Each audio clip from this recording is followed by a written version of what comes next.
ಸಮಸ್ತ ಮಲೆನಾಡಿಗೆ ನಾನು ಹೇಳಕ್ಕೆ ಇಚ್ಛೆ ಪಡ್ತೇನೆ.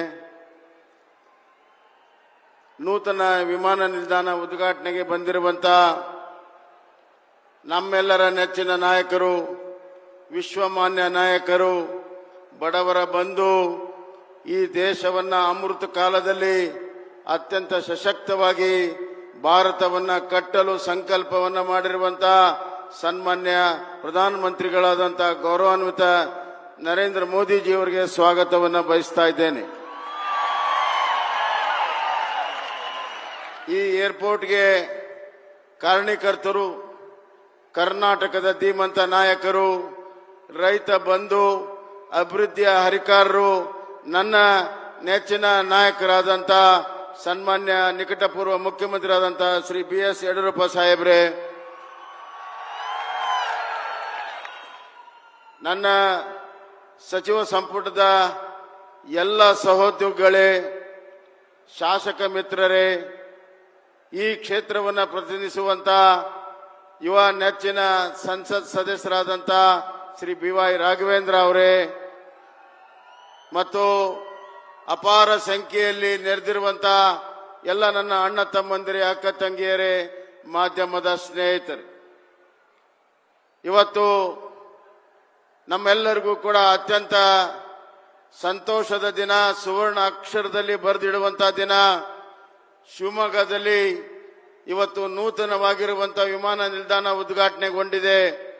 ಇದು ಮಲೆನಾಡಿನ ಒಂದು ಹೆಬ್ಬಾಗಲಾಗಿರುವಂತಹ ಶಿವಮೊಗ್ಗ ವಾಣಿಜ್ಯೋದ್ಯಮ, ವ್ಯಾಪಾರ, ವಹಿವಾಟ, ಕೃಷಿ ಅಭಿವೃದ್ಧಿ, ಕೈಗಾರಿಕೆ ಅಭಿವೃದ್ಧಿ, ಔದ್ಯೋಗಿಕ ಅಭಿವೃದ್ಧಿ, ಯುವಕರಿಗೆ ಹೊಸ ಉದ್ಯೋಗಗಳು, ಇವೆಲ್ಲವನ್ನು ಸಹಕಾರ ಮಾಡುವಂತ ಒಂದು ಹೆಬ್ಬಾಗಲು ಆಗಲಿದೆ ಈ ಏರ್ಪೋರ್ಟ್ ಅನ್ನುವಂತ ಮಾತನ್ನು ಹೇಳಕ್ಕೆ ಇಚ್ಛೆ ಪಡ್ತೇನೆ.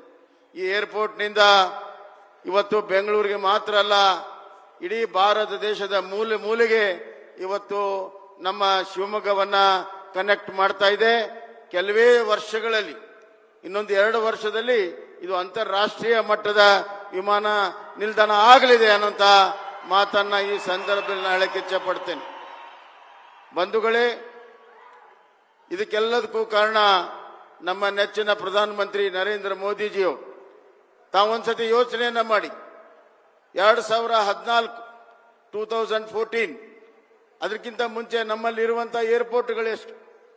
ಇವತ್ತು 30ಕ್ಕಿಂತ ಹೆಚ್ಚು ಏರ್ಪೋರ್ಟ್ಗಳು 2014ರಿಂದ ನಂತರ ಇವತ್ತು ಉದ್ಘಾಟನೆಗೊಂಡಿದೆ. ಇನ್ನ ಒಂದು 10-15 ಉದ್ಘಾಟನೆಗೊಳ್ಳಲಿದ್ದಾವೆ.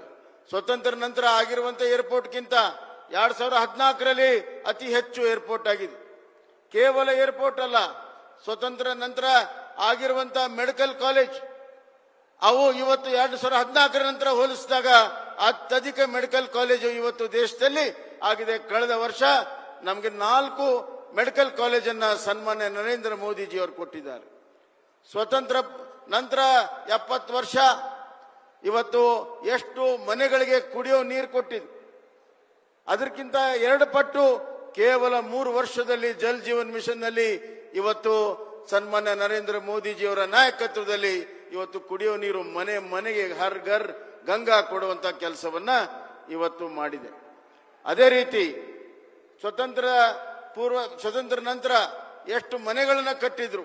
ಪ್ರಧಾನ ಮಂತ್ರಿ ಆವಾಸ್ ಯೋಜನೆಯಲ್ಲಿ 2014ರ ನಂತರ ಪ್ರಧಾನಮಂತ್ರಿ ನರೇಂದ್ರ ಮೋದಿಜಿಯವರು ಅದರ 2 ಪಟ್ಟು ಮನೆಗಳನ್ನ ಬಡವರಿಗಾಗಿ ಇವತ್ತು ಕಟ್ಟಿದ್ದಾರೆ.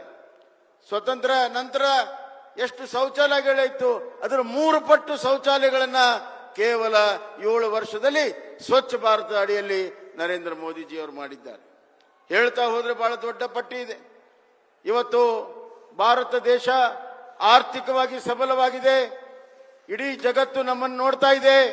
ಹೀಗಾಗಿ G20 ಅಧ್ಯಕ್ಷ ಸ್ಥಾನ ಇವತ್ತು ಭಾರತಕ್ಕೆ ಬಂದಿದೆ. ಅದಕ್ಕೆ ಕಾರಣೀಭೂತರು ನಮ್ಮ ಪ್ರಧಾನಮಂತ್ರಿ ನರೇಂದ್ರ ಮೋದಿಜಿ ಇರುವಂತ ಮಾತನ್ನು ಹೇಳಕ್ಕೆ ಇಚ್ಛೆಪಟ್ಟು, G20 ಇಡೀ ವಿಶ್ವದ ಆರ್ಥಿಕ, ಸಾಮಾಜಿಕ ಎಲ್ಲ ವಲಯಗಳಲ್ಲಿ ನಿರ್ಣಯ ಮಾಡುವಂತಹ ಮಹತ್ವ G20. ಎಲ್ಲ ಮನುಷ್ಯನ ಬದುಕಿನಲ್ಲಿ ಪ್ರಗತಿಯನ್ನು ಮಾಡೋದಕ್ಕೆ ನಿರ್ಣಯಗಳನ್ನು ತೆಗೆದುಕೊಳ್ಳುವಂಥದ್ದು G20. ಅದರ ನಾಯಕತ್ವ ಇವತ್ತು, ಅದರ ಅಧ್ಯಕ್ಷ ಸ್ಥಾನ ನಮ್ಮ ಭಾರತದ ಪ್ರಧಾನಮಂತ್ರಿಗಳಿಗೆ ಬಂದಿದೆ. ಇದು ನಮ್ಮ ಹೆಮ್ಮೆಯ ವಿಚಾರ. ನಮ್ಮ ಕರ್ನಾಟಕ ಭಾರತ ನಿರ್ಮಾಣದಲ್ಲಿ ಬಹಳ ಪ್ರಮುಖ ಪಾತ್ರವನ್ನು ವಹಿಸ್ತಾ ಇದೆ.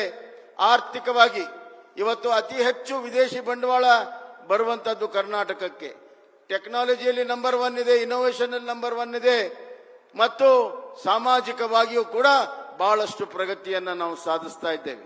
ಇವತ್ತು ಕರ್ನಾಟಕದಲ್ಲಿ ಶಿವಮೊಗ್ಗ ಏರ್ಪೋರ್ಟ್ ಉದ್ಘಾಟನೆ ಆಗಿದೆ, ಬಿಜಾಪುರ ಉದ್ಘಾಟನೆಗೆ ಸಿದ್ಧ ಇದೆ, ಹಾಸನ ಪ್ರಗತಿ ಆಗ್ತಾ ಇದೆ, ಕಾರವಾರಲ್ಲಿ ಪ್ರಾರಂಭ ಆಗ್ತಾ ಇದೆ, ರಾಯಚೂರು, ಕೊಪ್ಪಳ ಮತ್ತು ದಾವಣಗೆರೆಯಲ್ಲಿ ಈ ವರ್ಷ ಮತ್ತೆ ಪ್ರಾರಂಭ ಆಗ್ತಾ ಇದೆ. ಹೀಗೆ ಏರ್ಪೋರ್ಟ್ಗಳ ಜಾಲ ಮತ್ತು ಪ್ರಧಾನಮಂತ್ರಿಗಳ ಆಶೀರ್ವಾದದಿಂದ ಇವತ್ತು ನಮ್ಮ ಸಾಗರ ಮಾಲಾದಲ್ಲಿ ಇವತ್ತು 7 ಪೋರ್ಟ್ಗಳ ಅಭಿವೃದ್ಧಿಯನ್ನ, ಮಂಗಳೂರು ಪೋರ್ಟ್, ಕಾರವಾರ ಪೋರ್ಟ್ ವಿಸ್ತರಣೆಯನ್ನ ಇವತ್ತು ನಾವು ಮಾಡ್ತಾ ಇದ್ದೇವೆ. ಹೀಗೆ ಸರ್ವಾಂಗಣ ಅಭಿವೃದ್ಧಿ ಆಗ್ತಾ ಇದೆ. ಕಳೆದ 5 ವರ್ಷದಲ್ಲಿ 6,000 ಕಿಲೋಮೀಟರ್ ನ್ಯಾಷನಲ್ ಹೈವೇ ಮಂಜೂರಾತಿಯಾಗಿದೆ, 64,000 ಕೋಟಿ ಮಂಜೂರಾತಿಯಾಗಿದೆ. ಅದರಲ್ಲಿ 34,000 ಕೋಟಿ ಇವತ್ತು ಕರ್ನಾಟಕಕ್ಕೆ ನಮ್ಮ ನರೇಂದ್ರ ಮೋದಿಜಿಯವರು ಬಿಡುಗಡೆ ಮಾಡಿದ್ದಾರೆ ಅನ್ನುವಂತಹ ಮಾತನ್ನ ಹೇಳಕ್ಕೆ ಇಚ್ಛಪಡ್ತೇನೆ. 11ನೇ ತಾರೀಕು ಬೆಂಗಳೂರು ಮೈಸೂರು ಹೈವೇ ಉದ್ಘಾಟನೆ ಆಗ್ತಾ ಇದೆ, ಧಾರವಾಡದಲ್ಲಿ IIT ಉದ್ಘಾಟನೆ ಆಗ್ತಾ ಇದೆ. ಇವೆಲ್ಲವೂ ಕೂಡ ಡಬಲ್ ಇಂಜಿನ್ ಸರ್ಕಾರದ ಕೊಡುಗೆ. ನರೇಂದ್ರ ಮೋದಿಜಿಯವರ ನಾಯಕತ್ವದಲ್ಲಿ ಭಾರತಕ್ಕೆ ಇವತ್ತೇನು ಪ್ರಗತಿ ಆಗಬೇಕು ಅದು ಕರ್ನಾಟಕದಿಂದ ಸಾಧ್ಯ ಅಂತ ಹೇಳಿ ನರೇಂದ್ರ ಮೋದಿಜಿಯವರ ಕೊಡುಗೆ ಕಳೆದ 6-7 ವರ್ಷದಲ್ಲಿ ಬಹಳ ದೊಡ್ಡ ಪ್ರಮಾಣದಲ್ಲಿ ಕರ್ನಾಟಕಕ್ಕಿದೆ. ಡಬಲ್ ಇಂಜಿನ್ ಸರ್ಕಾರ ಇದ್ರೆ ಪ್ರಗತಿ ಆಗ್ತದೆ. ಕರ್ನಾಟಕವೂ ಕೂಡ ಭಾರತ ಹೆಂಗೆ ವಿಶ್ವಮಾನ್ಯಾಗಿದೆ, ಇಡೀ ದೇಶದಲ್ಲಿ ಕರ್ನಾಟಕವೂ ಕೂಡ ನಂಬರ್ 1 ಆಗ್ತದೆ. ನಿಮ್ಮೆಲ್ಲರ ಆಶೀರ್ವಾದ ಇರಲಿ ಅಂತ ಈ ಸಂದರ್ಭ ಕೇಳ್ಕೊಳ್ಳೋಕೆ ಇಚ್ಛೆ ಪಡ್ತೀನಿ. ಕೊನೆಯ ಮಾತು, ಸನ್ಮಾನ್ಯ ಯಡಿಯೂರಪ್ಪನವ್ರ ಸಾಹೇಬ್ ಹುಟ್ಟ ಹೋರಾಟಗಾರ. ಒಂದು ಕಾಲದಲ್ಲಿ ಅವರ ಮೇಲೆ ದೈಹಿಕ ಹಲ್ಲೆ ಆಗಿತ್ತು, ಅವರು ಮರಣಾಂತಕ ಹಲ್ಲೆ ಆಗಿತ್ತು. ಅವರು ಬಹಳಷ್ಟು ತೊಂದರೆಯಲ್ಲಿದ್ದು, ಆದರೂ ಕೂಡ ಒಂದು ಕ್ಷಣವೂ ತಡಿಲಿಲ್ಲ. ಮತ್ತೆ ಪುಡಿದೆದ್ದು ಜನರ ಸೇವೆಯನ್ನ ಮಾಡಿ ಜನರ ಹೃದಯದಲ್ಲಿ ಒಂದು ಸ್ಥಾನವನ್ನು ಗಳಿಸಿ ಮುನ್ಸಿಪಾಲಿಟಿ ಮೆಂಬರ್ನಿಂದ ಮುಖ್ಯಮಂತ್ರಿ ಆಗೋವರೆಗೂ 7 ಬಾರಿ ಆಯ್ಕೆಯಾಗಿ ಶಿಕಾರಿಪುರದಿಂದ ಇವತ್ತು ಅವರ ನಾಯಕತ್ವದ ಭದ್ರ ಬುನಾದಿ ಶಿವಮೊಗ್ಗ ಜಿಲ್ಲೆ ಶಿಕಾರಿಪುರ.